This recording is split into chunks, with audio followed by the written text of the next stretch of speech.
नमस्कार मंडळी, मी जाकीर नदाब आणि तुम्ही पाहतात S prime news. S prime न्यूजच्या आजच्या विषयामध्ये आपल्या सर्वांचं स्वागत. आजचा विषय आहे असुरक्षित स्विमिंग टँक आणि संवेदनाहीन नगरपालिका आणि राजकीय पांघरुणाखाली झोपलेल्या सामाजिक संघटना. खरं तर आपल्याला हा विषय यासाठी घ्यावा लागतोय की यामागे राजकीय इच्छाशक्तीने प्रेरित होऊन दिलेल्या नियमबाह्य ठेकेदारीतून अनेक तरुणांचा बळी जातोय. हे कुठंतरी रोखलं पाहिजे. सोमवारी सकाळी 11 वाजण्याच्या सुमारास पंढरपूरमध्ये एक मनसुन्न करणारी घटना घडली, ज्यामध्ये राजस्थानच्या जोधपूरमधून कामासाठी पंढरपुरात आलेल्या 21 वर्षीय नरपत सिंग या तरुणाचा नगरपालिकेच्या स्विमिंग टँकमध्ये बुडून दुर्दैवी मृत्यू झाला होता. ही झाली दुर्दैवी घटना. मात्र ही घटना म्हणजे अपघात नाही आणि स्विमिंग टँकमध्ये हा पहिला बळी गेलेला नाही, तर याआधी देखील 3 बळी गेले आहेत.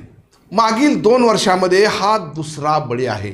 नेमकं या स्विमिंग टँकमध्ये तरुणांचा बुडून मृत्यू का होतोय या प्रश्नाकडे आपण लक्ष वेधले तर समजून येईल की या स्विमिंग टँकमध्ये सुरक्षिततेचे कोणत्याही सुविधा उपलब्ध नाहीत.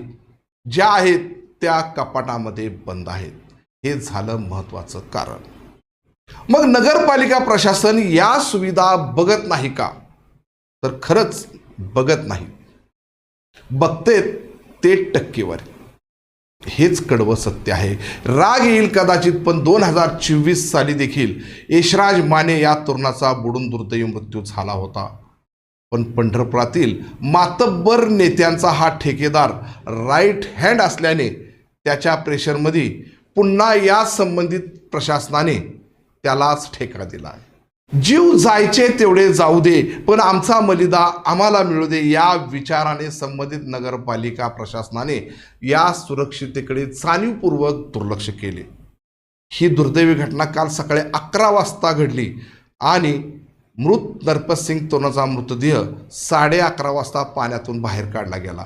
त्याचा जागीच मृत्यू झाला होता हे माहीत असताना देखील नरपत सिंगचा मृतदेह खाजगी रुग्णालयातून शासकीय रुग्णालयात अंदाजे 1 ते 1.5 वाजता आणला गेला. 1.5 वर्षापूर्वी कामासाठी नरपत सिंग हा जोधपूरच्या असलाई गावातून पंढरपूरमध्ये आला होता. त्याच्यासोबत त्याचे चुलत भाऊ देखील आहेत. तर त्याचा सख्खा भाऊ सोलापूरमध्ये काम करतोय. त्याच्या सख्ख्या भावाला पंढरपूरमध्ये येण्यासाठी तब्बल 5 वाजले होते. त्यानंतर पंचनामा होणार होता. मात्र 1 ते 5 या कालावधीत कॉम्प्रोमाइज करण्यासाठी त्याच्या भावाला आणि नातेवाईकाला काहीतरी आमिष देऊन समझोता करण्यासाठी काही नेते मंडळी या रुग्णालयात ठाण मांडून बसल्याचं दिसून येत होतं. हे वाईट होतं, कारण जीवाची किंमत करण्यामुळे या मृत तरुणाच्या कुटुंबाला न्याय कधी मिळणार? खरं तर या ठेकेदाराचा मोठा राजकीय वरदहस्त असल्याने पोलिसांनी देखील तपासाची गडबड केली नाही. ही सगळी घटना काल दिवसभर पंढरपूरमध्ये वाऱ्यासारखी पसरली, पण एखाद्याला न्याय मिळावा म्हणून पंढरपुरातील कोणतीही सामाजिक संघटना पुढे आली नाही.